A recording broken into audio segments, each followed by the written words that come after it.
अरे यार डॉक्टर साहब, जब तुम छोटा सुई नहीं लगा पाते हो तो इतना बड़ा सुई बार बार काहे लेते हो? अबे जिस तरह से उसको खांसी आ रही है ना, उसके लिए यही सुई बेहतर रहेगा। बस खाली एक बार ये सुई उसको लग जाए।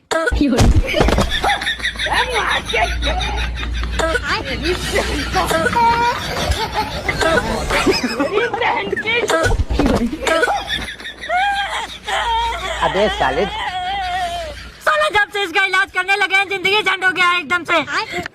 डॉक्टर साहब, अगर इस बार सुई नहीं लगा पाए तो तुम्हारे नाम से मुकदमा लिखवा देंगे हम। मुकदमा कौन बात के? तुम झोला छाप डॉक्टर हो इसी बात के।